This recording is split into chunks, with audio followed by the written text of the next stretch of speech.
Hey, Tomas, are you ready? Do you think they can really tell us what to do? Do you think they can tell us what to wear? Do you think that you're better? Well, you better get ready for Vengeance 2006. Well, you know what? Allow me to break it down. We're at that point. We're at that point. This pay-per-view marked a pivotal change in my childhood. There was once a group of renegades in the Attitude Era that changed the business forever. It was D-Generation X. I was way too young to experience D-Generation X, and I'm about to take a very hot take on this channel. I enjoyed this DX. I enjoyed it. You know what? Me too. Me too. Was it the DX of 1999? No, it was not. Or I should say like 98. But considering I never got to experience the real DX, I know this isn't as good as the original.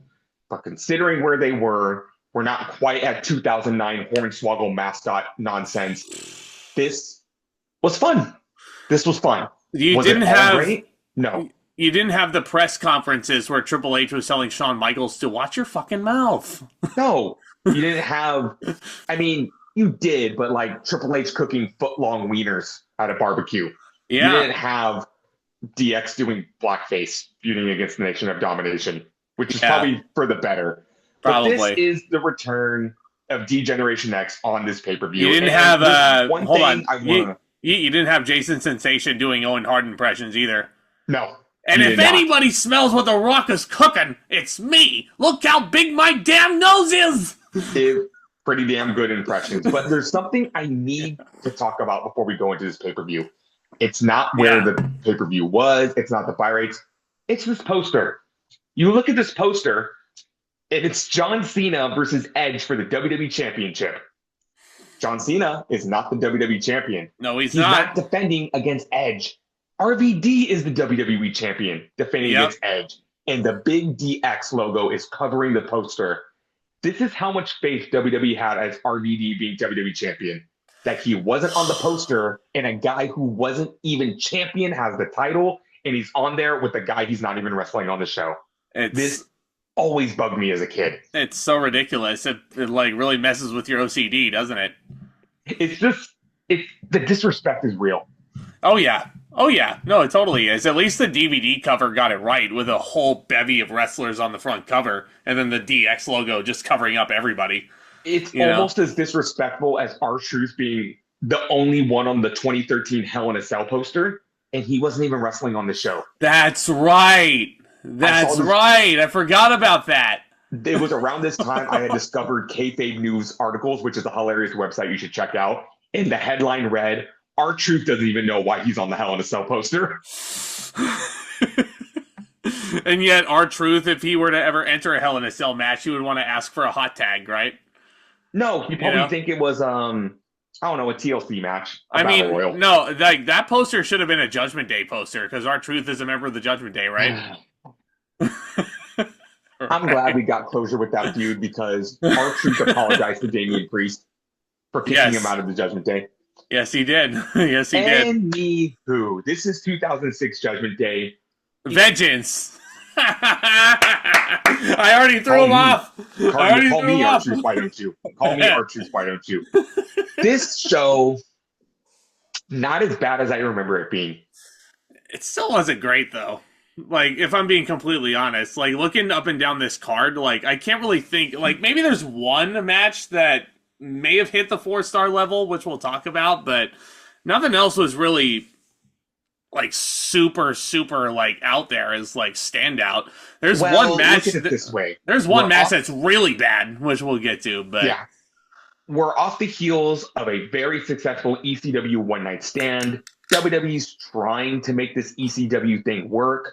We're not quite at SummerSlam, so we're kind of just meandering some of these matches. Like, feuds are starting, but it's weird. We'll explain it as we go through this pay-per-view. Yes. But I did not order this show live. I feel like I didn't order a lot of shows in the summer, which is weird considering I wasn't in school. But maybe I didn't want to see this show because, number one, I just saw One Night Stand. And number two, Cena wasn't the champion. And say what you want, like, as adults, we look at this and go like, yeah, RVD as WWE champion was great, but Cena really was the draw. And if Cena not being champion on this pay-per-view, that was a risk. That was definitely a risk they took. Big time. Even if only for like a couple of months, not having John Cena carry around his toy championship belt. It was a big gamble. Did it pay off for WWE? I don't know. Probably not. So we were alluding to this at the One Night Stand review, and after we get done with this WWE Championship match, we're going to talk about what happened. Yes. Because you look at Vengeance, and then when we go into SummerSlam, everything's different. And there's a reason for that. And I have everything. I remember this, like where I was when I saw this all go down, and it not making sense to me. And then even reading the headlines, and it's still not making sense to me. But now as an adult, I'm like, holy shit, it all makes sense now. Yeah. No, we'll touch on that when we get there. But this show emanated from the Charlotte Bobcats Arena in Charlotte, North Carolina, which is a very historic wrestling city. North Carolina is historically a great wrestling state. I don't see attendance on my rundown, but it didn't look like a huge crowd.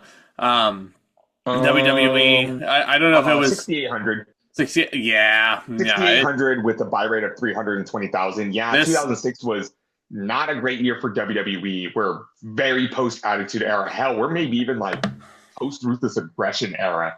Oh, we're in a very awkward spot. WWE is trying things right now, and Cena's their poster boy. I mean, I would define Ruthless Aggression era as still being this, and then like once you get to SummerSlam 2008, once WWE turns PG, I would signal that as the end of the Ruthless Aggression era right there. Yeah, you could. I don't know. When I think Ruthless Aggression, I think Lesnar, Eddie, Angle, Edge, the beginning of Cena, Taker. I don't really think of DX and this iteration of Cena. And it's weird. We're in a very weird, and it's only going to get weirder. Yeah, and you want to 06, but once we get to like 07, shit's going to start sucking like bad, like really, really bad. Yeah, if not just because of the tragedy that went on in 2007, which we're very eerily creeping up on. But when you think about 07, if there was ever a time for WWE to take like a 6-month hiatus, it was that year. Yeah, but they kept going. Yeah, they kept going. Neither here nor there. That'll be in the 07 retrospective. But here, WWE, it's all I can say. They were trying stuff. Yeah. And some of it worked. Like when we get into the revival of DX, I think it was a good time to do it. And they were pushing merch. Like they were. You look at that era of WWE, you cannot think of two bigger merch sellers than Cena and DX. No. I remember in 06, that's the only merch I owned.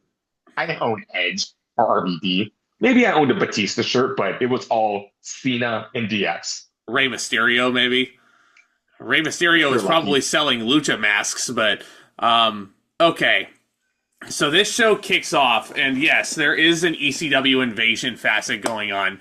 But this opening contest is more than that. It's a very somber podcast for me personally, and I don't know if I can speak for Tomas, because this is the final retrospective pay-per-view that we have where we get to talk about the one and only Kurt Angle. And he is going one-on-one with Randy Orton in a rematch from One Night Stand. They were pushing it as ECW versus Raw. And I was like, Kurt Angle, I mentioned this in the One Night Stand review. Kurt Angle is as anti-ECW as it gets. This is bullshit. Bullshit that this is what they did with Kurt Angle. How do you have nothing for him? No wonder he wanted to leave.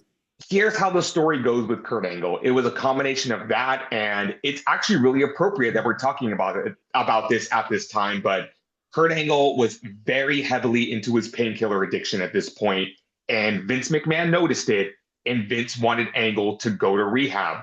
Angle refused, and him and WWE just decided to go their mutual ways. But at the same time, it's not like WWE was doing anything crazy with Angle while he was still there. So I understand the frustration, but at the same time, Vince wanted Angle to go to rehab, and Angle wasn't willing to. So this is kind of where WWE and Kurt Angle part ways.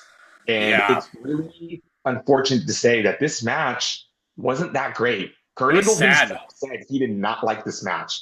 Yeah, it was sad. It was really sad. It was a slow start. Matt Bates wrestling, and this is early Randy Orton also. This is not Randy Orton 20 years later, where this is he would also be...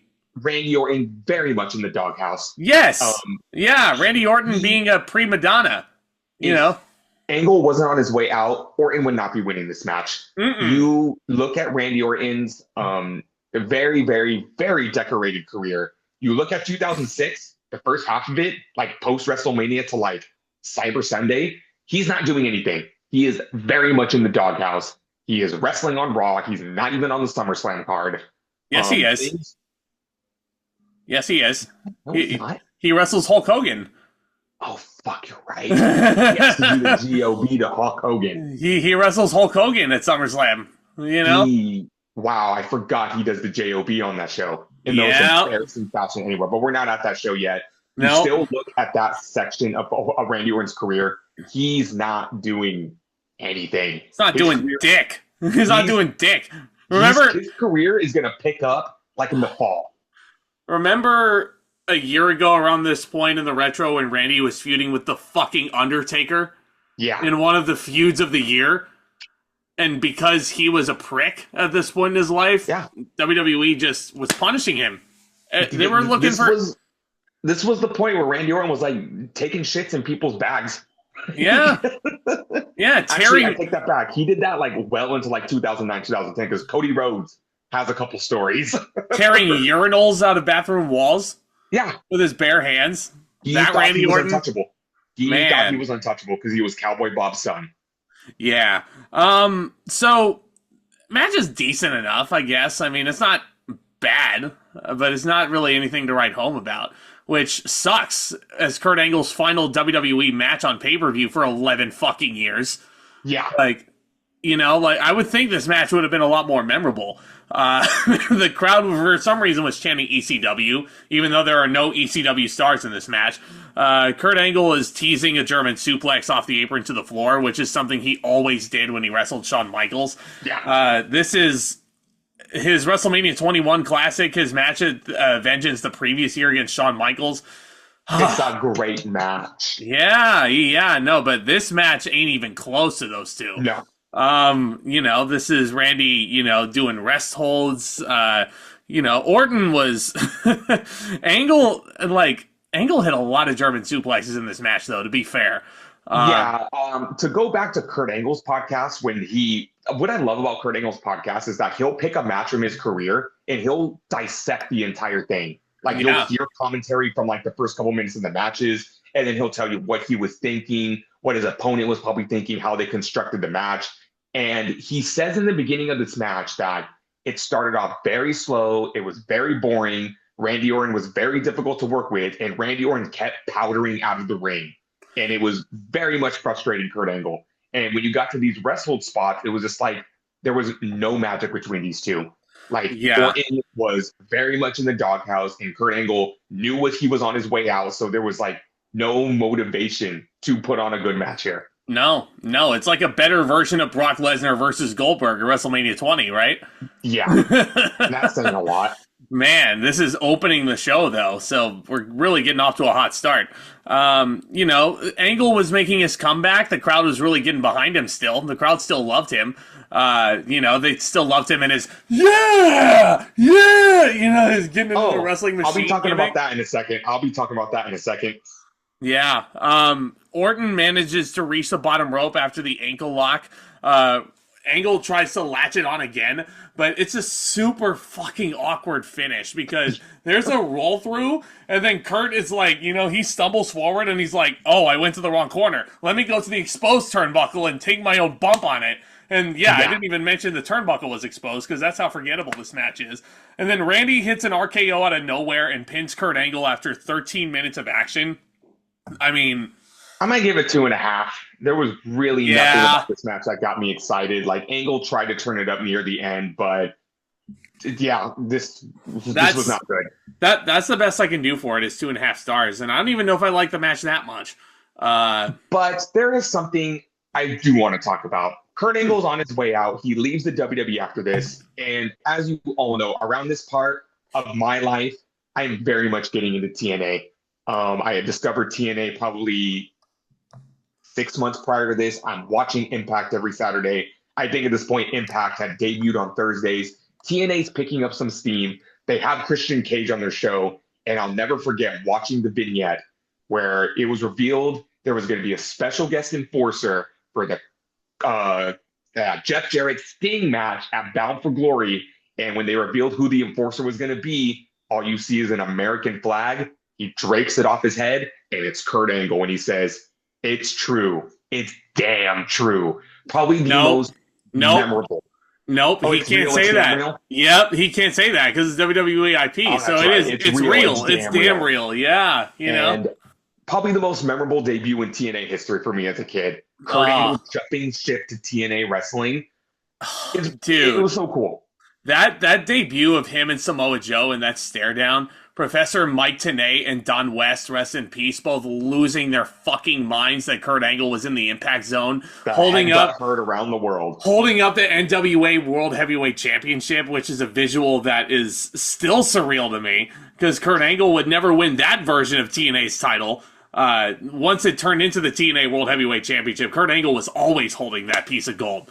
And the NWA World Heavyweight title, the same belt that Harley Race held, Ric Flair, Dusty Rhodes, thank you. And shit, all these other guys from early 80s, and Kurt Angle's holding that same belt. I'm like, that's surreal. That's surreal. It was so surreal. And yeah, it was just Kurt Angle being such an important part of my childhood because he's one of the first wrestlers I ever remember watching.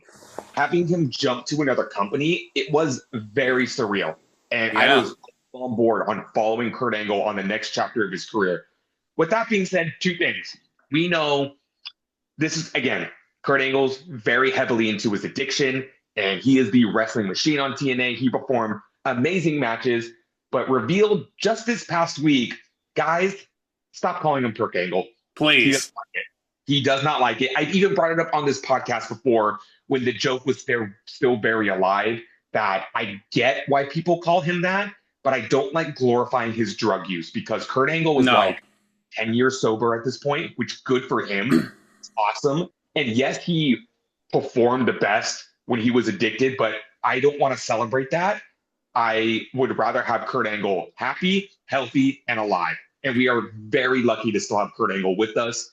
And Kurt Angle revealed on an interview with Chris Van Vliet that he's not, yes, it hurts his feelings that he gets called Perk Angle.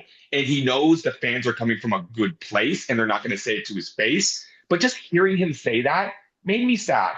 So we know it's been dubbed on the internet, but we're going to dub it officially on this channel. No more Perk Angle. No. It's Peak Angle now. Peak Angle. Coming from two guys who met him a couple of years ago in LA, both of us are very fortunate that he is still here with us, and we're very fortunate that he was such a big part of our childhoods. Yeah, and if that was a little too depressing for you guys, do yourself a favor, hop on TikTok if you're still able to get to it. Watch Kurt Angle's TikToks. He is just loving life right now, and he's loving spending time with his family. My two favorite ones he's done is he tries to do the Drake challenge with the car, and his wife locks him out of the car. Oh, he's great. Trying to get back in. And then number two, the greatest life hack of all time, Kurt Angle uses scissors to cut his spaghetti. Yeah. And his wife yells at him over it. Yep, perfect. Don't yell at him. That's very smart. It's a super smart thing. Yeah, exactly. And he asked his wife, "Hey, can you get me another glass of milk?" He drinks the milk with his spaghetti still. He's the all-American hero. Of course he has to have a big glass of milk. Eating some chocolate chip cookies as well. Yeah, show me a picture of Kurt Angle, and I'm going to tell my kids that was Captain America. I'm going to tell my kids this is Steve Rogers. Kurt Angle posted that picture on his Instagram and said, "Wow, I thought I was Captain America, though. You are. You are my Captain, Kurt Angle. You're my American hero. You're my American hero and yours. And we will miss talking about him on this retro. But honestly, if you guys want us to talk about some of his TNA stints, if you want us to talk about maybe some of his classic matches that he had with Samoa Joe, AJ Styles, etc., Let us know down in the comments. I'm open to it. I don't know if I can speak for him, but we have yet to review a TNA show, and maybe if the interest is there and we have the time, I don't know, you might see a little TNA retrospective from us. Fuck it. You got to tell us. You got to tell us if you want it. You got to tell us, and you got to let us know if you want us to talk more about Kurt Angle during that TNA run. But his WWE run has come to an end. Randy Orton's still going to stick around. He's a WWE lifer still to this very day.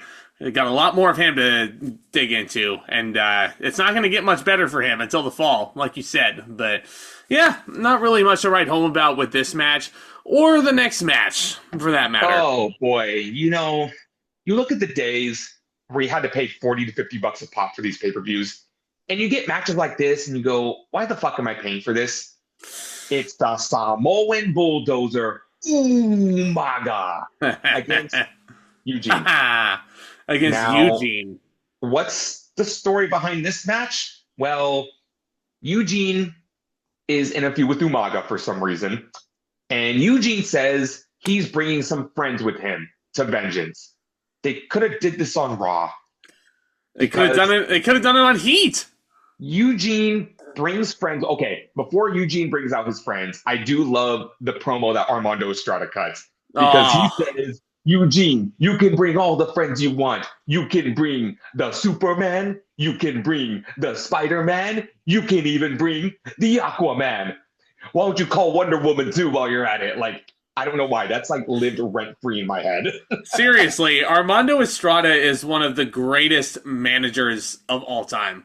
And he does not get the credit he deserves. I will fucking die on that hill. Armando Estrada was fucking awesome. Anybody who tells me otherwise is fucking wrong. Like, so Eugene brings out with him Hacksaw Jim Duggan. Okay. I would admit Duggan is still very over in 2006. Yeah, it's crazy how over he was. Well, from one American hero to another, Kurt Angle to Hacksaw Jim Duggan, you know, might as well. He brings Doink the Clown, and he brings Kamala. Is that Matt Bourne? Is it Matt Bourne under the Doink? It's the Brooklyn Brawler. No, and I don't fucking care. I don't care. Okay. Please explain the logic behind this, because this match goes less than 2 minutes. So I'm going to talk more about this. Less than 90 seconds. So let me get this straight. Eugene brought these friends. They can't interfere, though. No. This is a regular match. So what is having them at ringside going to do? Cheap pop from the crowd, and then more people for Umaga to beat up afterwards? Let me ask you something. Would you pay $40 to watch Jim Duggan Doink the Clown, not even the real Doink? No. And Kamala in 2006? I mean, they did kind of advertise this as a bonus match, which is another way of them telling us this is not what you paid for. I remember this being very advertised as part of the Vengeance card. Really? Yes. This feels like a bonus match. Eugene said he was bringing friends to Vengeance. Like, Eugene was hyping it up like he was going to bring Hulk Hogan, Stone Cold Steve Austin, The Rock, The Undertaker. But Doink, Jim Duggan, Kamala. Well, Eugene's not a main eventer anymore, so he can't bring those big names with him.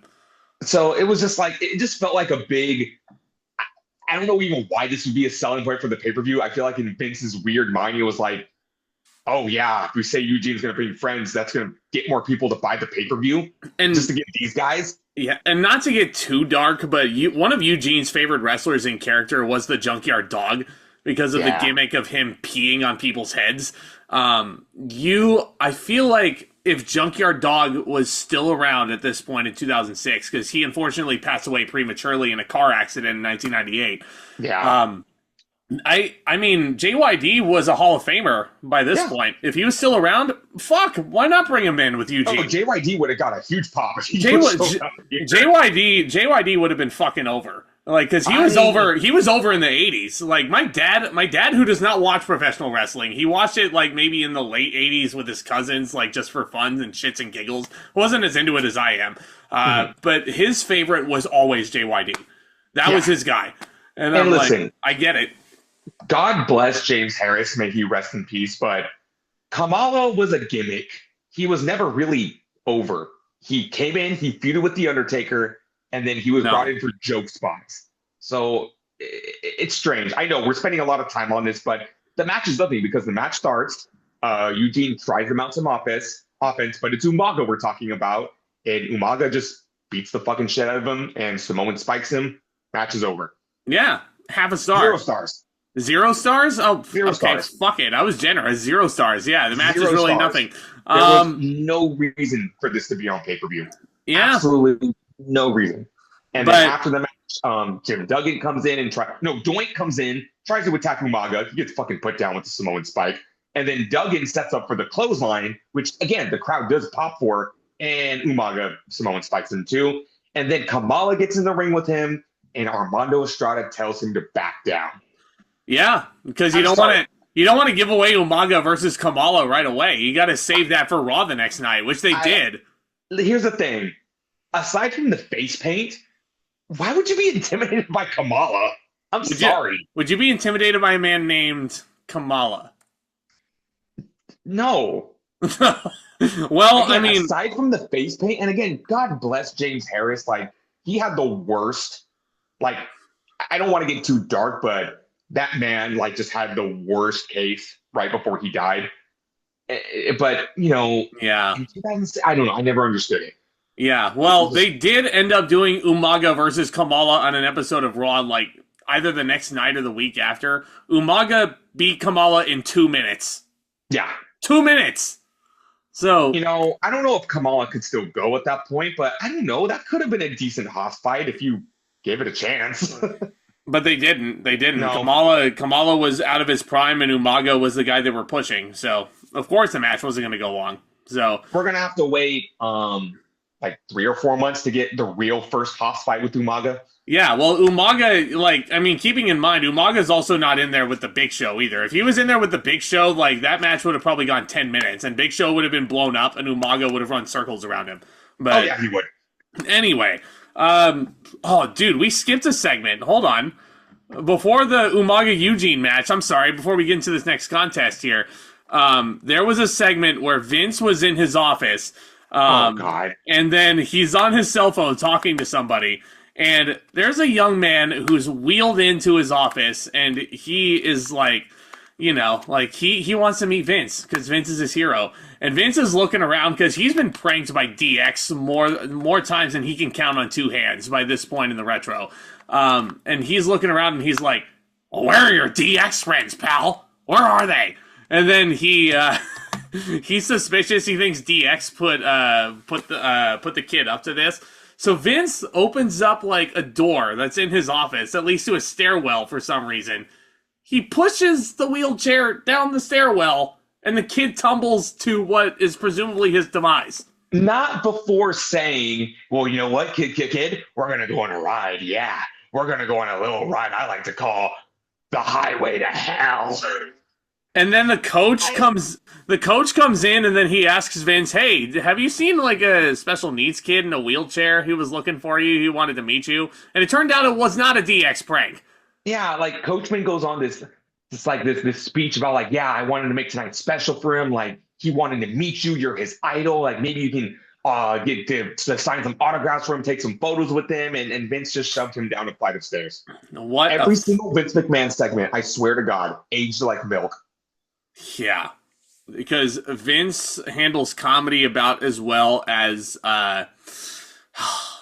you know, I can't even think of the analogy right now because it's so appalling. Most things. Yeah. Mm-hmm.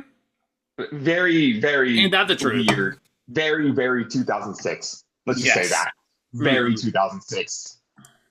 So, up next, in the year 2006, we have Ric Flair versus Mick Foley, 2 out of 3 falls.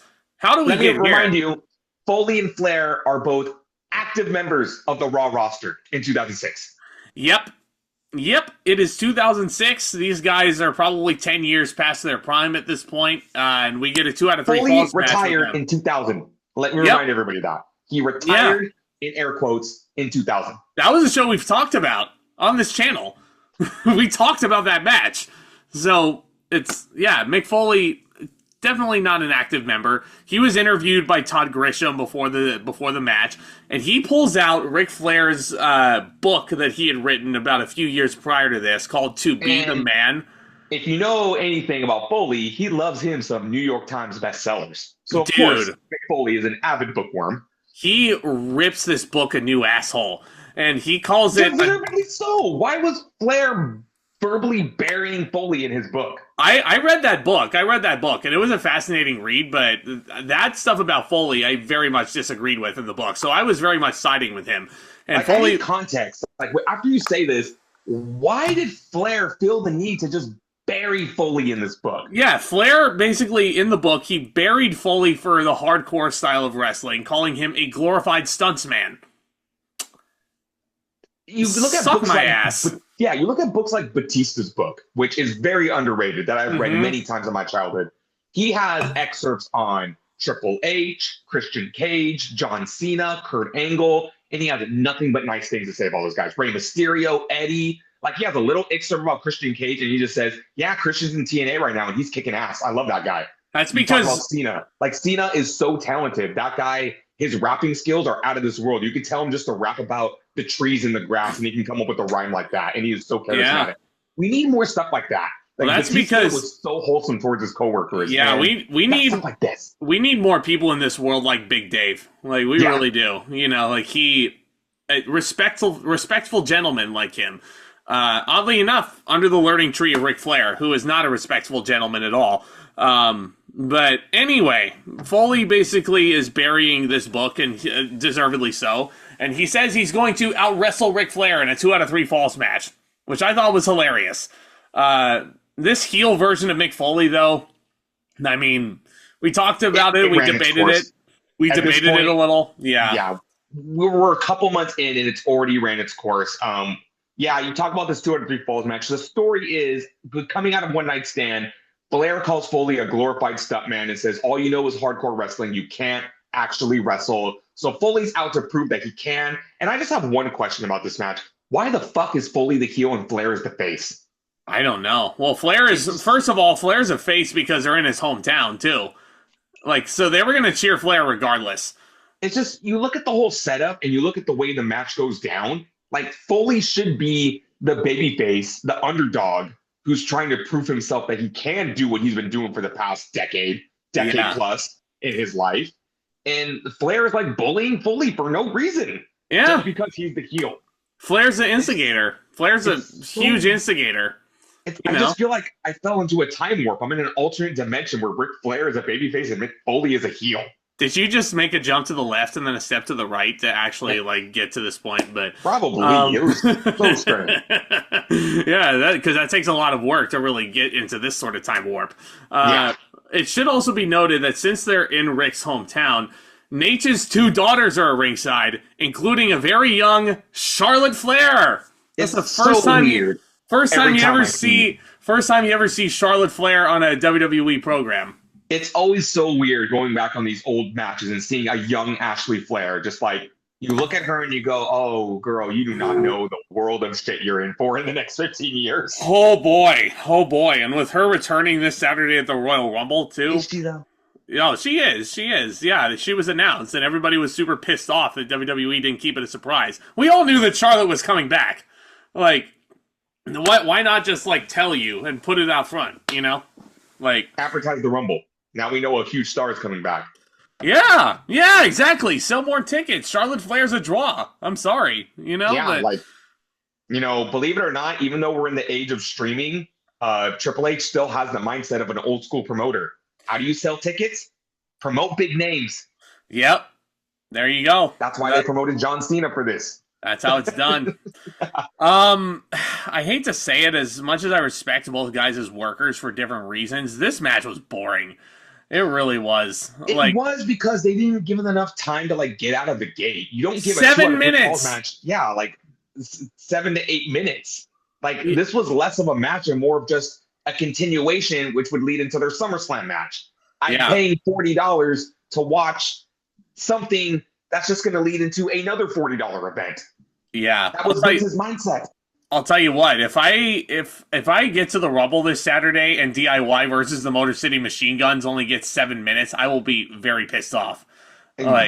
Yeah, that's a good example. But anyway, Mick Foley ends up grabbing a Ric Flair version of Mr. Sacco from his pants, and he goes to apply the mandible claw, but Ric Flair instead applies the testicular claw. It's an iron claw right in the nether regions. Yeah. That's basically what it is. If you don't know by this point. He hits Foley with a flying nothing, otherwise known as a double axe handle. Foley is teasing a figure 4 leg lock, but Flair, the story is that Foley cannot out-wrestle Ric Flair, and Flair locks in an inside cradle to get himself the first fall within like the first few minutes. And then Foley throws him outside the ring, starts beating him up with, brawling techniques. Flair slaps on the figure 4 leg lock once again. Foley had brought in a trash can by this point. Smacks Flair in the head with the trash can lid, and that's a DQ. So Flair wins 2-0. Yeah. Why even bother? Why even bother? If the whole story was Foley was trying to out-wrestle Flair, number one, this did not need to be 2 out of 3 falls. And number two, I feel like Foley didn't even try to out-wrestle Flair. No. I'll give you a better example of how to get a heel over like this. Remember, I know, canceled, but remember Velveteen Dream versus Chris Hero? Yes. Remember how Dream's whole gimmick was, I'm going to knock you out in less than 20 seconds? He actually almost did it. And then they went on to have a really good match. If you're going to have the heel make claims like that, they have to actually, live up to their word. They can't always be the cowardly heel. Yeah. And this is where it didn't work for Foley. This heel turn was not working. And you look at this dynamic, and Foley should not be the heel in this situation. No. He just beats the shit out of Flair with weapons after this match. And it just felt like a huge waste of time. And Flair did blade a lot. Flair was given barbed wire treatment. Foley was grinding it in Flair's face, and the blade job was, oh my god. I mean, it was just like nasty gash across Flair's forehead, like you always saw him. He comes out with bleach blonde hair, which is white by this point, but it's it's ruby red hair by the time he's done with this match. Flair was helped to the back in his hometown. There were shots of concerned fans as Foley walked away with a smug look on his face, like, yeah, I did that to you, Flair. And believe it or not, oddly enough, it's not the end of the feud. They would go on to have a much better match than this at SummerSlam, to my recollection. But this one... I'll give this match a 1.25 stars just for the aftermath. The match gets a star, and it's going to get that extra quarter just for the post-match beatdown. I gave it an extra half because I thought Flair deserved the beatdown. It was Foley was the babyface. It really was. And when we get to SummerSlam, they do have a better match. But again, the booking doesn't make sense for Flair being a face and Foley being a heel.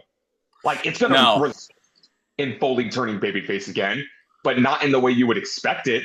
And then Flair's going to stay a babyface for the rest of his career. Weird. Very, very weird. Ric Flair, the dirtiest player in the game, a babyface. Great. Good move. Good move there. Okay, so up next is actually kind of a hidden gem in a sense, quote unquote. It's fine. What do you mean it's fine? You're just saying that because fucking Carlito's in this match. I'm kidding. Carlito and Monday Night Raw's newest acquisition, Johnny Nitro, take on Shelton Benjamin. Oh, yeah. Title. How did we get here? Remember Judgment Day and AKA Johnny Nitro and Melina's no good, very bad, terrible day? This is what it resulted in. Nitro and Melina make the jump to Monday Night Raw. Fresh new start. We knew for the longest time Vince was very high on Johnny Nitro, at least at this time. Very weird because when he actually got over with the crowd, Vince didn't want to push him anymore. Weird how things work like that. Bullshit. And now Nitro is a solo act on Monday Night Raw with Melina, and he's challenging for the Intercontinental title with babyface Carlito and Shelton Benjamin. And there's a segment before the match that I hated. So Carlito's... I mean, we don't have to talk about it. No, we really don't. If we talk about the Vince segment, we gotta talk about this. It's just it's so 2006. So Carlito's in the back getting interviewed by Maria Kanellis. And this part is funny because, Maria's gimmick is she's the ditzy blonde. She's stupid. She doesn't know what she's talking about. But Maria goes into this whole analysis about how a triple threat match works and how Carlito can overcome the odds to win the Intercontinental title. And then they just go to a shot of Carlito and just a piece of apple falls out of his mouth like, well, I don't know about all that. But what I do know is I'm going to win the Intercontinental title tonight. And then Tori Wilson comes up and asks Maria to rub her with baby oil. And then Tori Wilson says, will you hold my puppies? And Carlito says yes. She's talking about her dogs. Why does she have 2 dogs with her? I know Chloe is the gimmick, but who's the other dog? When did Tori get another dog? Exactly. And then it's like Fifi Gate all over again. Where did the second dog come from? Carlito just watches Maria and Tori Wilson rub each other with baby oil, and he's all horny. And he puts the dogs down because he's got to go out for his match. And well, they hit his music.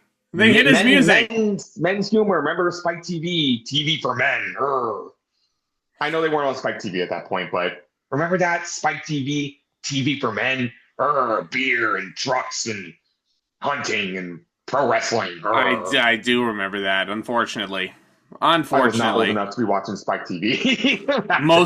most extreme elimination challenge. Shit like that. Yeah.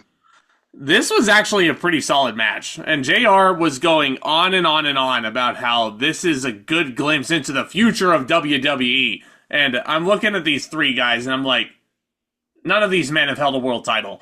This is not the future. Johnny Nitro is in AEW and they're doing nothing with him. Shelton Benjamin's one half of the AEW Tag Team Champions. And Carlito is just happy to be here still. Yeah. Carlito is a member of the Judgment Day, just like R-Truth is, right? Well, R-Truth, he resigned. He resigned last year. He resigned last year? He apologized to Damian Priest. Live, laugh, love. He's always a member of the Judgment Day. Once a Judgment Day member, always a Judgment Day member. Hey, he was born, and the first thing he did is he looked up at the doctor and said, one day, I'm going to be in the Judgment Day. Right, yeah. Just like Carlito's whole dream was to be in the Judgment Day, right? I hope during this retirement run that R-Truth gets to wrestle his childhood hero, John Cena. Oh, he better. He better. Put it in the main event of Netflix on Raw. Yes. Yeah. Once in a lifetime. It was a treat, even though they main evented a pay-per-view together. Yeah. R-Truth, knowing R-Truth, he would act like he's never wrestled Cena before in his life. As fucking usual, this podcast has gone off the rails. He's never met John Cena. Right, even though they main evented Capital Punishment together for the title. S-tier main event. S-tier pay-per-view. Fuck that show. Anyway, I mean, pretty athletic shit. You know, Carlito springboard somersault dive onto Nitro and Benjamin. Lots of super impressive feats of athleticism here. Melina is out there screaming like a banshee when Nitro is hitting some various pieces of offense. For example, a Russian leg sweep on Carlito, something pretty routine, lets out a loud Melina yell. Like, please shut her up. But anyway, Benjamin T-bone suplexed the Nitro over the top rope to the floor. If this were the Royal Rumble, Johnny Nitro would have been eliminated, of course, right? Nitro goes back in. You know, Benjamin hits him with another T-bone. Melina puts his foot on Nitro's foot on the bottom rope. Carlito attacking Benjamin. I mean, there's just some really good near falls here, man. Really good near falls. Fast and furious and not a boring match whatsoever. Yeah. Again, you got 3 young studs in the ring right now, and Shelton Benjamin, who does not get the credit he deserved when he was in WWE. Shelton Benjamin was killing himself for no reason. Shelton Benjamin might have been the MVP of this match. So he goes up there, and he has Carlito in position for a superplex. Nitro is in the Tree of Woe. And Nitro, like, John Morrison is, like, one of the biggest athletic freaks that has ever graced WWE. Like, that guy is something else. He goes up in the Tree of Woe, and it's like a parkour grab, and it's a German suplex to Shelton while the superplex to Carlito happens, and the crowd rightfully chants holy shit at that. That was great. Tower of Doom spot. That was great. I mean, it's not a Tower of Doom spot we're used to seeing. We see Tower of Doom spots all the time. At least this one felt different. This was the era where Shelton Benjamin's gimmick was wear shirt to the ring, right? Yeah. Yeah, shit, yeah, this is the phase in Shelton's career where he was wearing, like, a dress shirt and, like, expensive shades. Like, you know, he doesn't have Mama Benjamin with him anymore, which is very sad. Like, we've gone through the era of Shelton Benjamin. We had World Team Angle Shelton Benjamin. We had World Greatest Tag Team Shelton Benjamin. We had young upcomer Intercontinental Champion Shelton Benjamin. We had Mama Shelton Benjamin, and now this is Shelton Benjamin in shirt. Yes. Yeah. No. Could you imagine Mama Benjamin at ringside with Melina? Oh, I would have loved that. And the arguments and Mama Benjamin yelling out, "Come on, Shelton! Don't make me get the whip!" I would love to see the cat fight that would ensue between Mama Benjamin and Melina. And Shelton looking out and like, "Oh no! Oh no!" Mama's getting into a fight. Anyway, Carlito with a backstabber on Shelton Benjamin, which is a very inappropriate finisher name for the son of Carlos Colon. Carlito is going. Carlito is mid. Yeah, no, he's going for the pinfall, but Johnny Nitro pulls Carlito out of the ring, and Nitro pins the champion to win the belt for himself.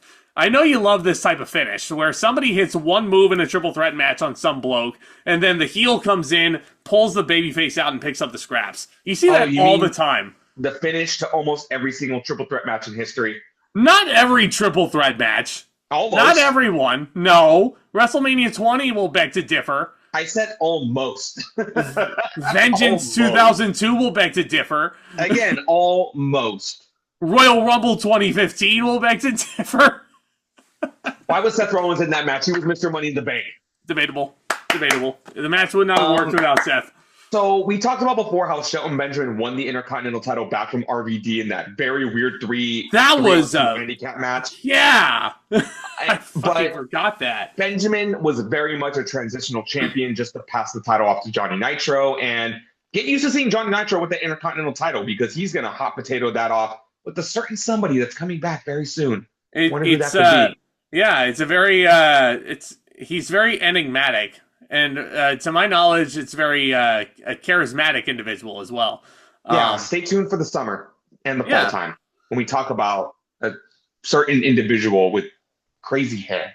Yeah, certain individual with crazy ass looking armbands as well. Yeah, and he like does this weird thing. He goes, "Darkness to the top, darkness to the top." Comes out, starts singing, "Darkness to the top." They start doing karaoke. Darkness to the top.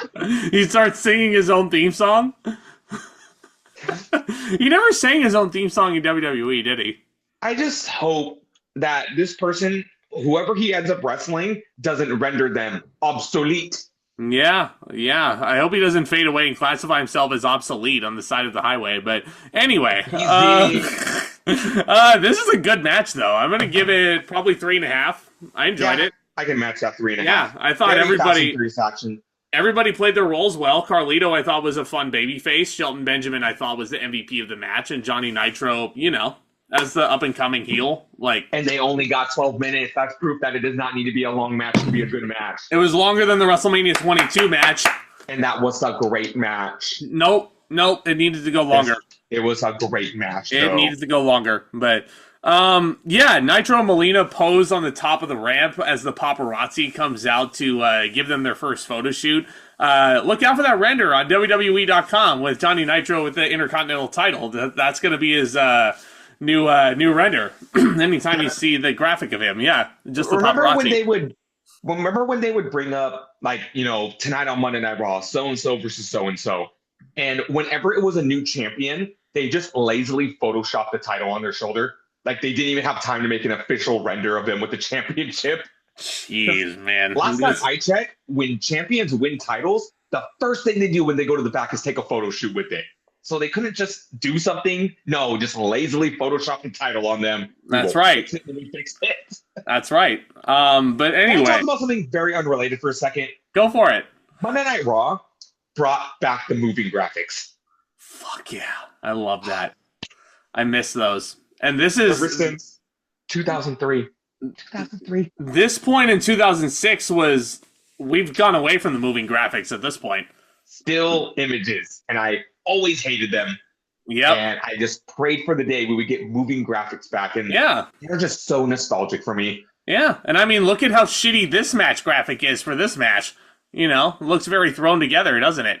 It's obviously going to be in post. Tomas can't see it right now. But anyway, before we get to this next contest, you have the Spirit Squad backstage getting a motivational speech from Vince McMahon. Are they a squad of spirit? They must be. They must be. And one of them should introduce himself. Hi, I'm Dolph Ziggler. Nah, that's a terrible gimmick. No, that's a fucking horrible name too. Who would give the name Dolph Ziggler to somebody?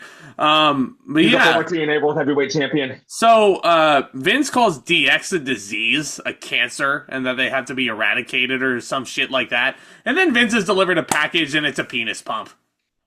That damn DX! That damn DX! Just is it a penis pump? Of course, because it's 2006. Vince waits for the Spirit Squad to leave.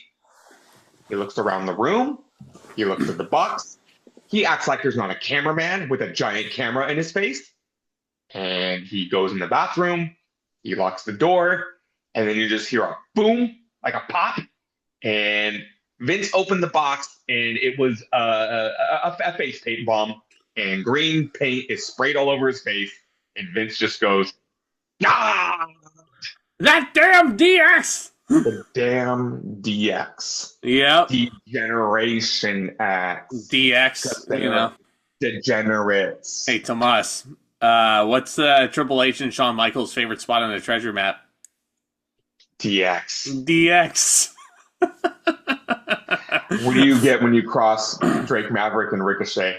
I'm not going to acknowledge the rest of the WWE Legendary Joke Book right now. Not going to do it. When you cross Drake Maverick and Ricochet? That does not deserve an answer. That does not deserve an answer at all.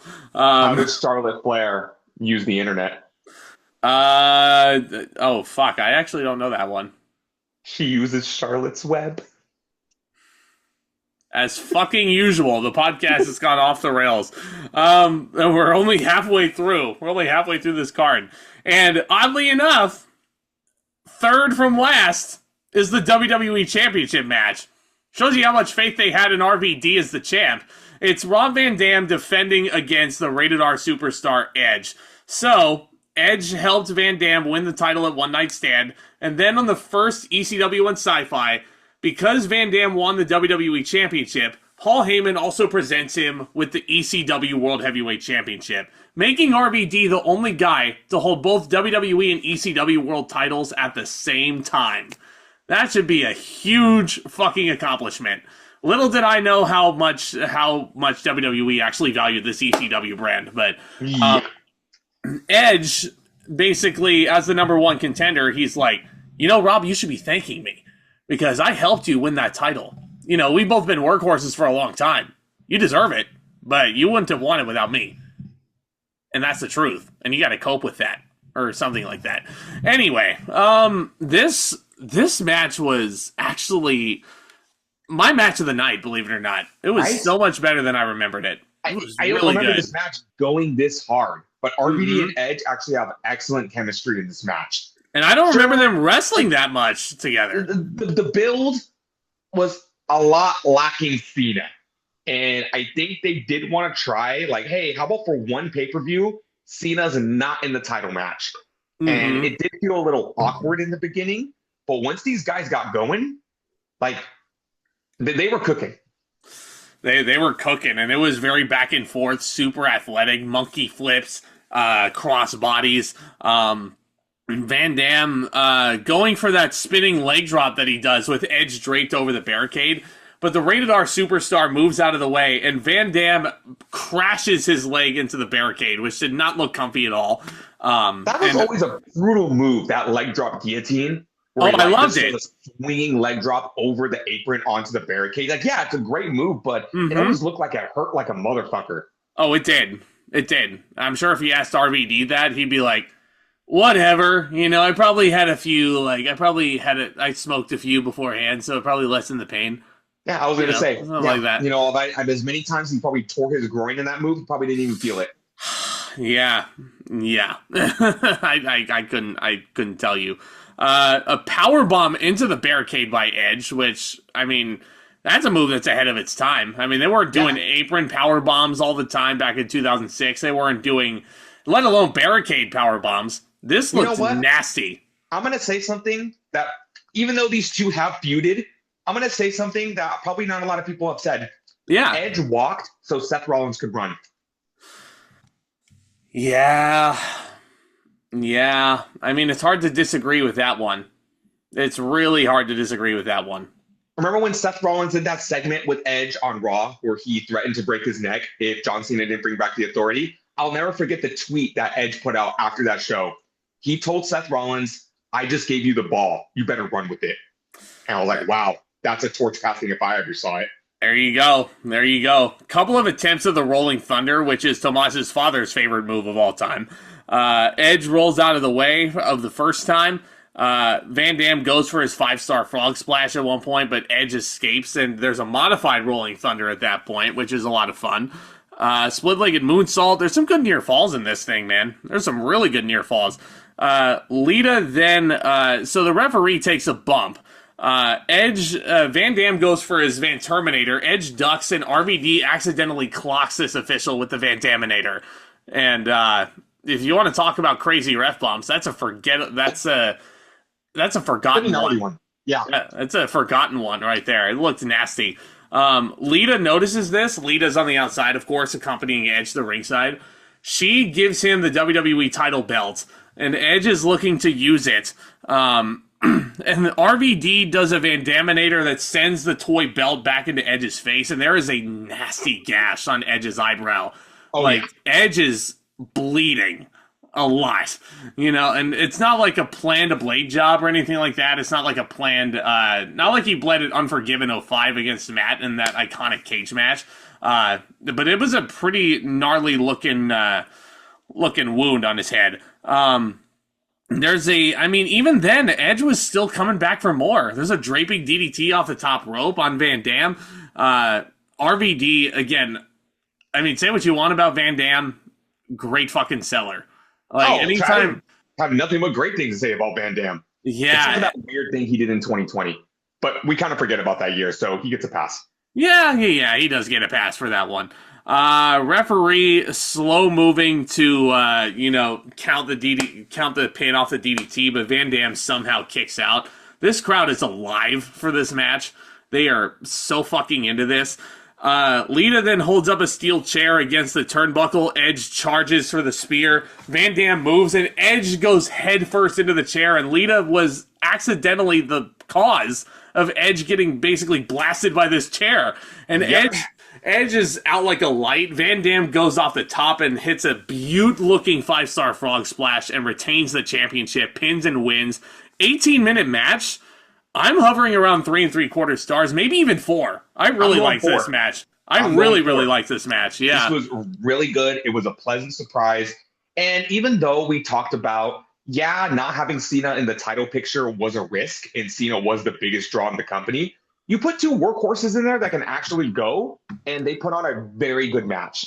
It was really a very strange contrast between you're going to sacrifice the star power for a really good wrestling match. Not saying Cena couldn't go, but Cena was still trying to find his groove as a pro wrestler. Right. Cena is still very, can turn it on when he needs to, but his matches were getting very formulaic, and it really, this is peak. I want to say peak. Probably 06 and 07 is peak Cena 5 Moves of Doom, with a couple of exceptions of some really good matches. One we're going to talk about Forgiven, one we're going to talk about the Royal Rumble. But you put Cena in a normal wrestling setting, it's 5 Moves of Doom for sure. Other than the I Quit match he had with JBL, there is yet to have been that one iconic Cena one-on-one match. And those 2 matches that you alluded to, the TLC match, the Last Man Standing match with Umaga, both of them are up there in terms of my favorite Cena matches. But in terms of great wrestling matches, I can name the match with Hunter at WrestleMania 22. Not really much else aside from that, though. Cena's still trying to hit his groove. Yeah, this match was great, though. RVD and Edge had phenomenal chemistry with one another, and I can't wait to see the rest of this reign for Rob Van Dam and see what that looks. Oh, wait. Oh. All right, let's talk about it. So, here's how the timeline goes. Here we go. I guess we should wait after the Cena match, but let's talk about it now. So, after the Cena match, RVD grants John Cena his 101 rematch for the WWE Championship they never got. We'll go more into detail that after the Cena match, because there is a segment that's going to link this together. Cena and RVD do have that match, but Edge interferes and causes a disqualification. The plan was supposed to be at Saturday night's main event, it was going to be a triple threat. RVD, Cena, and Edge. But probably like a week or two after this pay-per-view, RVD and Sabu were popped by the police. They got pulled over. And not only did RVD have a very, very insane amount of weed, which back in 2006 was extremely illegal, he also had a bag of what they called unidentified pills. So RVD and Sabu both got fined, I think, $2,000, which was a lot back then. And they had to take both titles off of RVD. The WWE title. So get this. This was very weird. And it was always one of those, what if this didn't happen? Because it's one of those, nobody cares about this but me.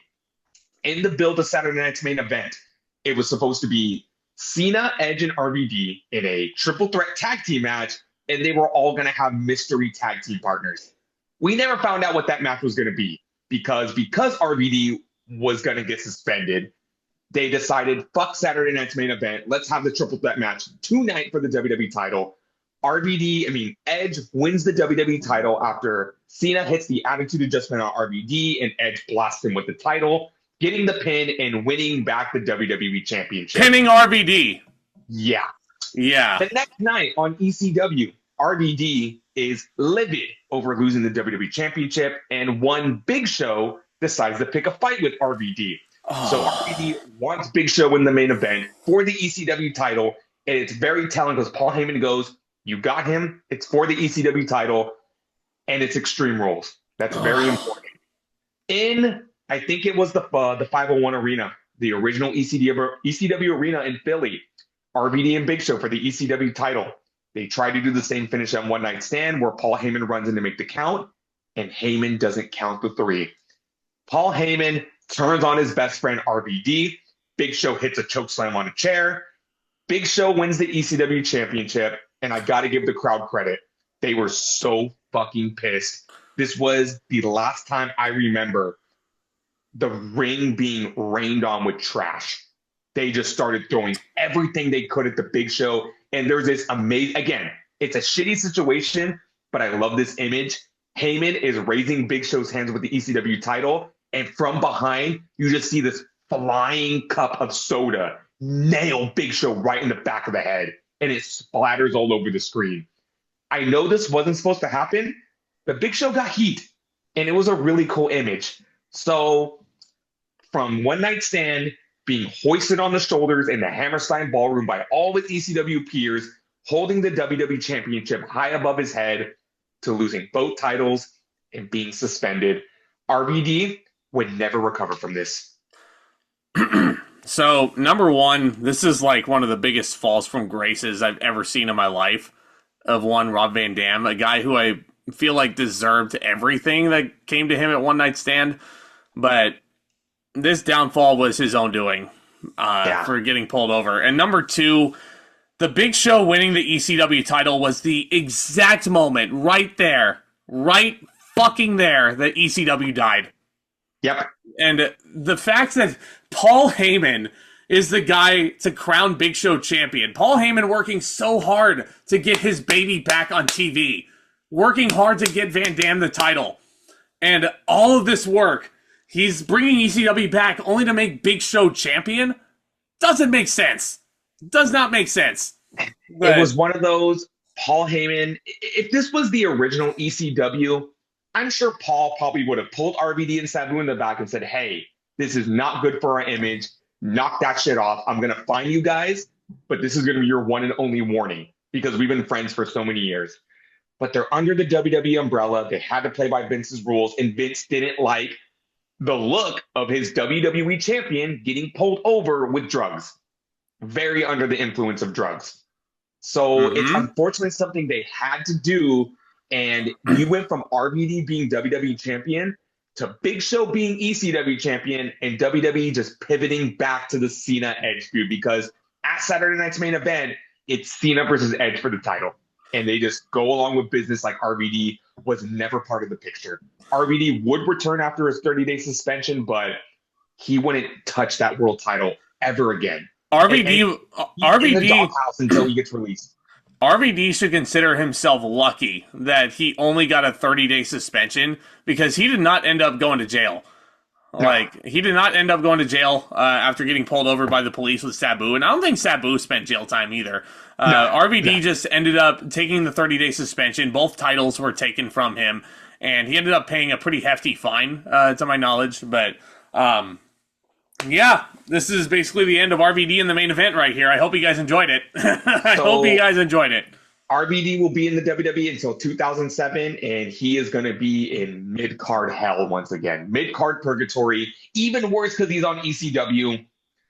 Yep. Yeah, we'll get to RVD's departure when we get to the 07 retrospective, but yeah. I mean, thankfully, RVD has signed a Legends contract with WWE, and he's made some appearance on NXT, and him and WWE are all good. It's all water under the bridge, but it just... What if? What if RVD never got pulled over? Yes. You know? That unfortunately is the end. Now let's talk about something more positive. Oh, wait. Fuck. Our next match. It's Kane versus Kane. No. So, remember May 19th? No. This was the result of May 19th. Kane thought he was free of the date after the fact, only to be confronted with his biggest challenge yet, himself. No! Luke Gallows came out dressed as 1998 Kane, complete with mask and bodysuit and glove and fake hair, and terrorized Kane. And now they got to fight each other. Yeah. Kane is fighting himself. You know. Spoiler alert. Okay, there's one thing I liked about this. They used Kane's old school music. They did. But let me guess, I love it. Still not good as Finger 11. Well, I mean, I don't know. It's a toss-up. It's a toss-up between those two for best Kane music.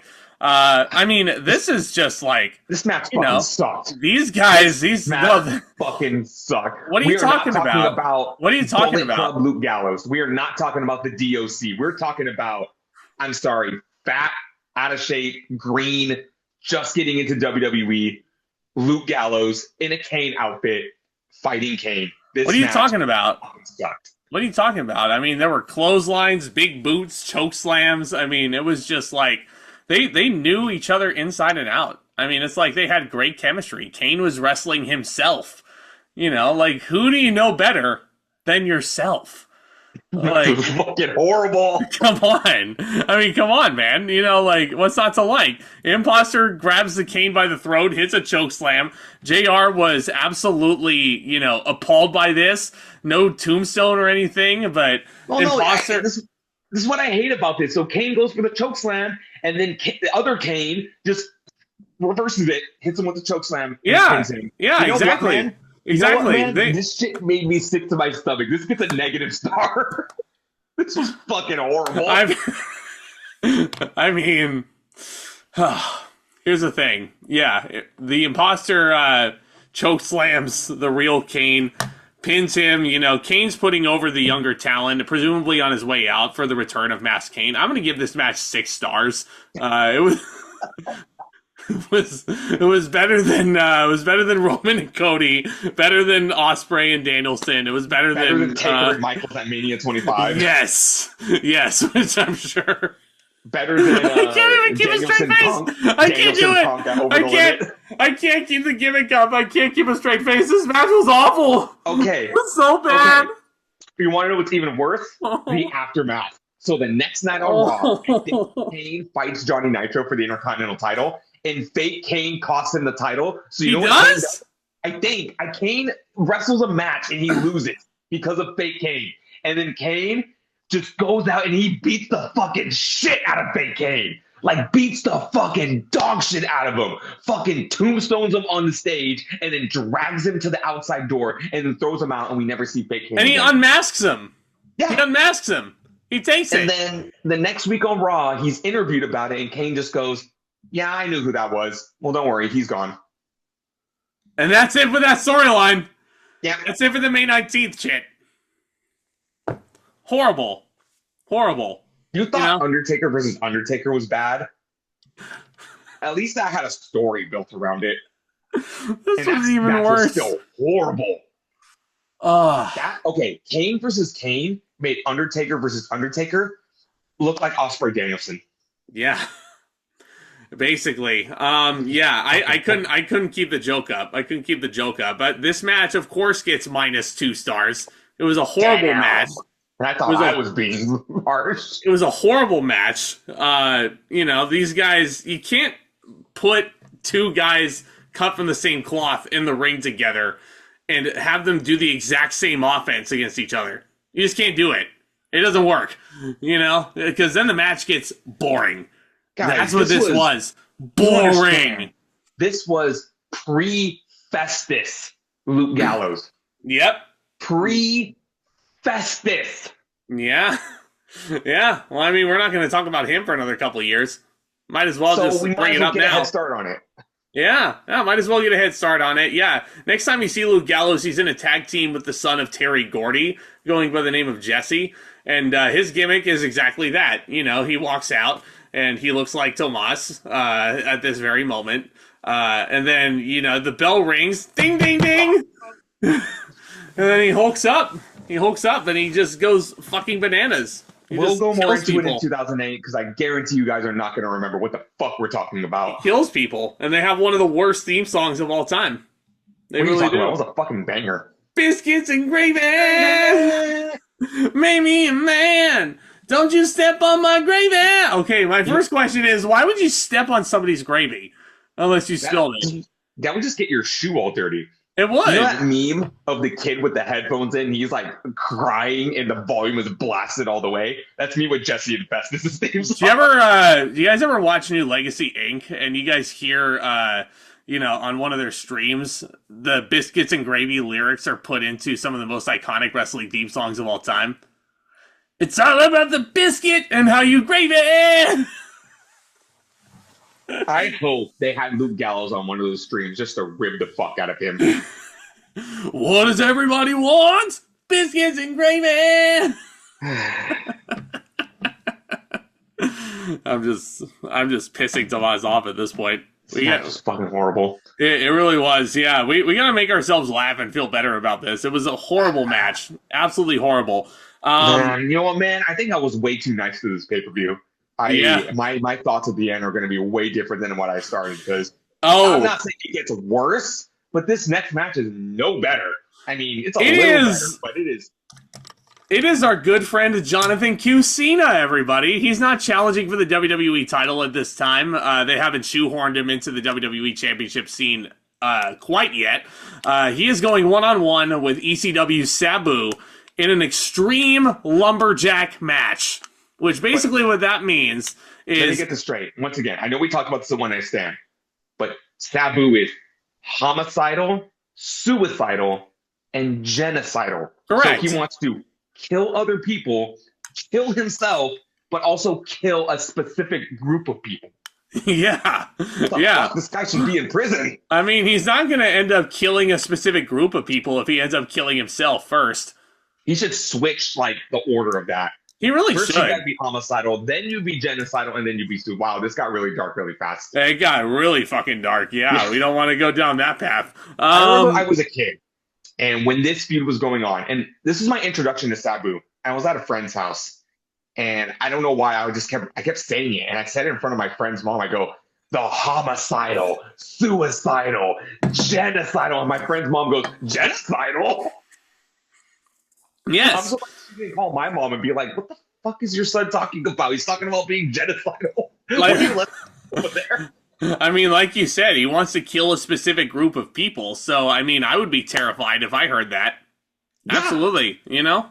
Out of context, I'd be like, what the fuck? Why is this 12-year-old kid talking about genocide right now? Yeah, I didn't even know what that word meant when I was 12 years old. And here I am just spouting it off like at school. Me neither. I didn't know what it meant. I don't think we reached the World War II section of history class yet. So, around the ring, you have the following names, and I took the liberty... Before you do that. Yeah. So, right before the match, Paul Heyman is rallying the ECW guys together. And this is where the whole gimmick of the match is dead before the match even starts, because he tells the ECW guys, in the interest of fairness, as many as ECW Lumberjacks there are, there's going to be Monday Night Raw Lumberjacks. So the playing field is even. It's a normal ass Lumberjack match with weapons. So, the ECW Lumberjacks are as follows: The Sandman, Tommy Dreamer, Just Incredible, Al Snow, Balls Mahoney, Steven Richards, etc. This sounds like a pretty good mix of old ECW champions, etc. Like, you know, guys have a pretty decorated history with this brand, right? So you would think, to even out the playing field, Raw would send out some heavy hitters.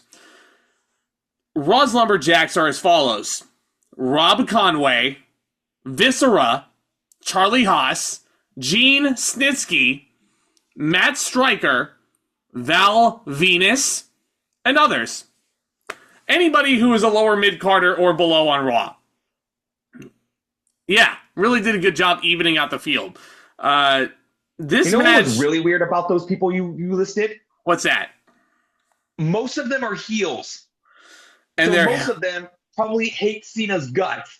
But Lance Cade. Like Lance Cade and Trevor Murdoch are out there. Yeah. Yeah. But in this instance, they are being Cena's biggest cheerleaders just because it's Raw versus ECW.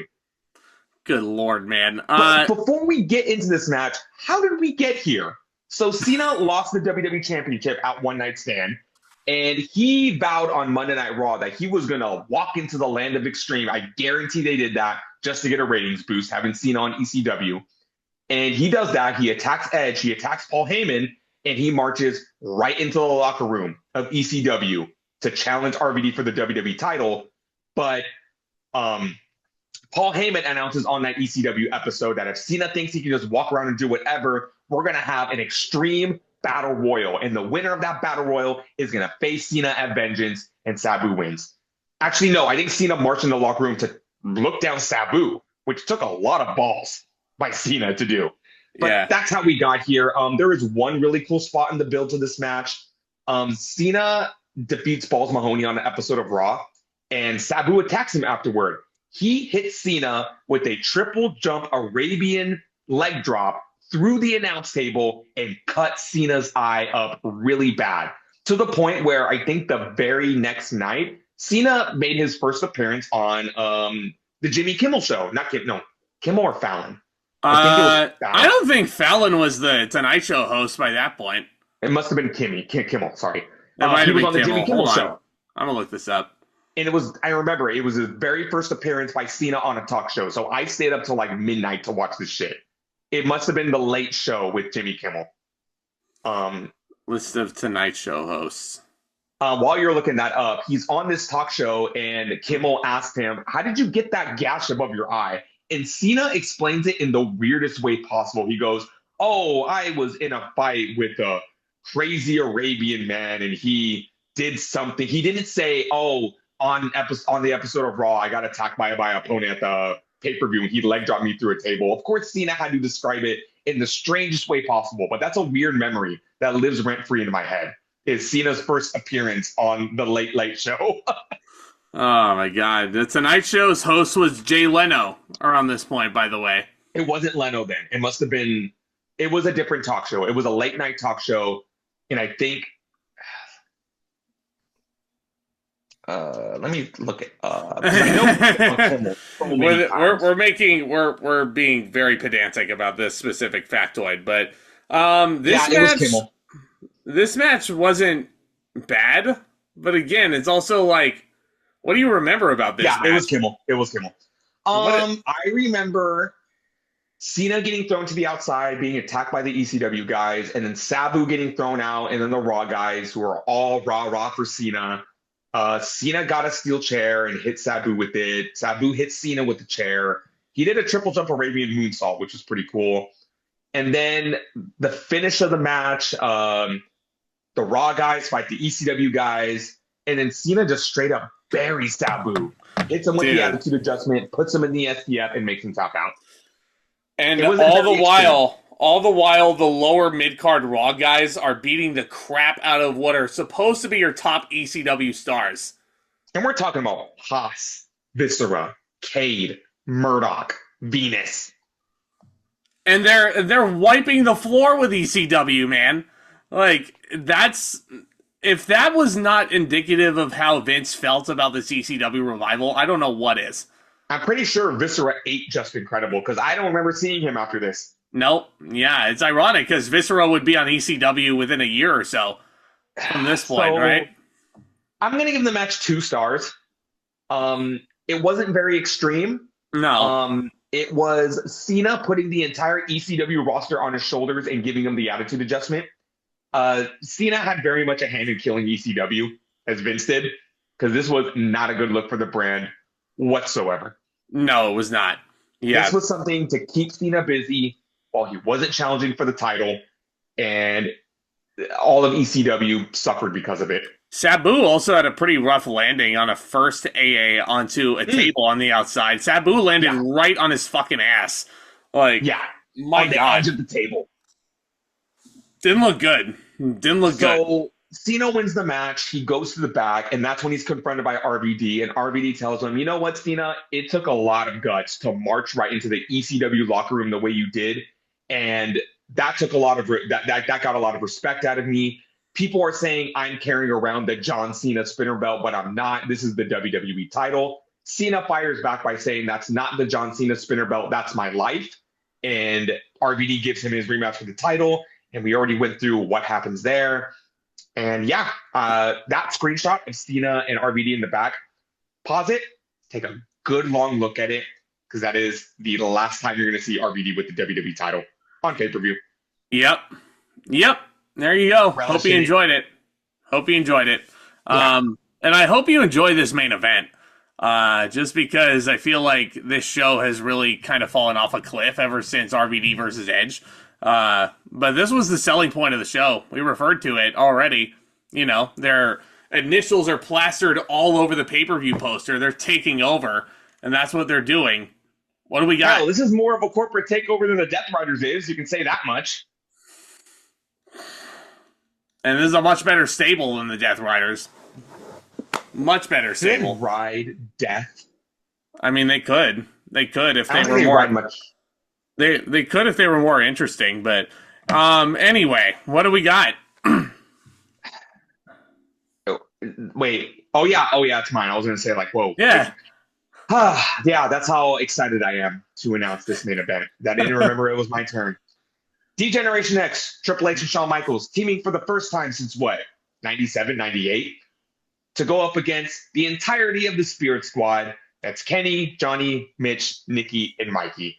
So how did we get here? It's actually very interesting. So at Backlash, Shawn Michaels and God fell to Vince and Shane. And it's just been a continuation of the McMahons torturing Shawn Michaels. But now Triple H is not challenging for the WWE title. Vince thinks he can get Triple H to do his bidding for him. He forces Triple H to be a special guest referee for the Shawn Michaels Shane McMahon match. And in that match, Vince orders Triple H to hit Shawn Michaels with the sledgehammer, but he goes to do it. Shawn Michaels ducks and he nails Shane McMahon with the sledgehammer. And Vince is cradling Shane like he died. Like he is. And Triple H, the look on his face is like, oh, well, I'm kind of involved in this now. So they decide to make Triple H part of, he's the enemy now. I think they try to force Triple H to join the Kiss My Ass Club, but of course Triple H doesn't do it. I think he lows blows Vince. And then I will admit, this was very magical what happened. Triple H is ordered to face the Spirit Squad 5-on-1, and Shawn Michaels comes out to make the save. They clear the ring of the Spirit Squad, and they get nose to nose with each other. They're all hyped up. They look at the McMahons. They look at each other. They give each other the DX high five, and JR announces it there. I think we just saw the reunion of D-Generation X. We sure did. It was a cool moment. It was a really cool moment as a kid. After see two people that killed each other in the early parts of my childhood, they're on the same page again. Yeah. Two best friends rekindling their relationship. It's magical. That's the best word I can use to describe this. Wrestling is magical sometimes.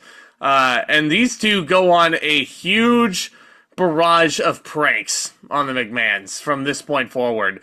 They take over the WWE headquarters. They spray paint DX on the side of Titan Towers, which, how the fuck did they do that? They mess with the sound mixing in the WWE production truck. Vince McMahon is sounding like Alvin and the Chipmunks. Damn it, you people think this is funny! And then, because 2006, and I was 12, so the humor was right up my alley, they draw in green a chicken, and they make a speech bubble to Vince saying, "I love cocks."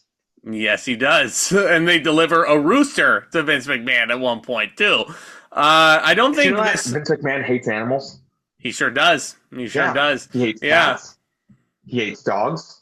But he loves horses. But he loves cocks. You hate cocks? I love cocks. Got him. That's a guilty pleasure moment. Yeah. I know that's not until 2007 when DX isn't a thing anymore, but Triple H fucking got him. They also mess with They also mess with Vince McMahon backstage is going to the bathroom. DX is still in the production truck, and Hunter's like, "Oh, Sean, go to camera 10, go to camera 10." And then it cuts to Vince actually in the bathroom, and he's talking about the eighth wonder of the world, Andre the Giant. Also, that's illegal. You can't mess in a bathroom. You can't. I'm surprised WWE is still in business at this point. And Coachman runs into the bathroom to warn Vince that he's on the Titantron, and Vince turns around because he was startled, and he pees all over Coach. Yeah, and he leaves without washing his hands as well. Yeah, that's the biggest crime. Where was Violet from The Incredibles to be like, "Did you wash your hands? Yeah, with soap? Did you dry them?" And then I love how Vince announces this match because it's total gibberish. He's in the back with the Spirit Squad, and he goes, "This is what's going to happen. It's going to be the 5 of you versus the damn DX at Vengeance." Damn DX! Like, okay, I don't know what you said, Vince, but I think what you're trying to say is DX versus the Spirit Squad at Vengeance. It's an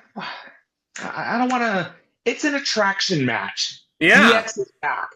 There's not very much heat between the Spirit Squad and DX. It's about DX and the McMahons, and we're not going to get to that till SummerSlam.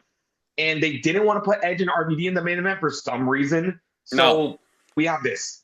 It is definitely one of the matches of all time. So with a little bit of racism mixed in. Pretty early on, Johnny gets a nasty gash on his face. I don't know how it happened, but it looked like he damn near broke his nose. But this fucker still goes in there, and he's in there with Shawn Michaels, and he starts doing like a Ninja Karate Kid like pose to square up against Shawn. And Shawn is like, "Oh shit, we'll tag out." And Triple H, of course, imitates him, and gotta have a little bit of that DX racism mixed in there. Oh yeah. Yeah, I don't know what to say about this match. It's one of the matches of all time. It sure is. It's one of the main events of all time. There was some interactions between Dolph Ziggler and his idol, Shawn Michaels, at some points. Nikki does not hit a super kick, though, which I was like, that was your chance. That was your chance, man. You didn't do it. You didn't hit him with a super kick. Michaels got heat. The Spirit Squad guys were like, I don't know if they did like the cradle thing where they lifted him up and they drop him flat on his back. I don't think they did that. I mean, this match was 15 minutes. Of course, the Spirit Squad had to get heat over there. Well, of course. If Triple H is in a pay-per-view match, it's got to go more than 15 minutes. It doesn't matter who he's in the ring with. So they had to drag this shit out. Yeah. This is just such an odd choice to have main event the show. Yeah, and Hunter, of course, is the guy who wants the hot tag. He's beating the shit out of Kenny Dykstra, going for a pedigree. Dolph Ziggler runs in there to break it up. He's Michaels. Mikey then tries an attack off the trampoline, but then Shawn Michaels ducks, and Mikey attacks all of his guys with a crossbody off the trampoline. Then Hunter hits a pedigree on Kenny. Mikey goes into the ring. Shawn hits him with the Sweet Chin Music. Hunter then pins Kenny off the pedigree as they were the legal guys. And Michaels also, at the same time, was pinning Mikey, even though they were not legal. But fuck it. fuck it. This result was never in any doubt. DX, of course, was going to win. 2.5. I thought it had some fun moments. I'll go 2 3/4. I don't think it was bad. But... It wasn't bad. It was just, it was there. It was there so DX is in the main event. It was one of the matches of all time. Strangely enough, the closing moments of this pay-per-view were not aired on pay-per-view, and it's pay-per-view, so I don't see why they couldn't. One of the most infamous DX moments from the Attitude Era was when Triple H would call out to women in the audience, and they would flash him. Apparently, a couple ladies did that, but they did it off camera. It's pay-per-view, guys. Well, Hunter also, dropped his pants and inducted Mitch into the Kiss My Ass Club. Yeah, he did. That's a visual. That's a visual I didn't need to see. I didn't need to see Hunter's ass on pay-per-view. And when you're a horny little 12-year-old, like I was, you see the spot on Raw, and they said, "Oh, this is what happened afterward." And the ladies flash DX, but they have the DX censoring it. And then years later, I remember I looked it up, and both ladies were wearing black bras underneath. So what were you censoring?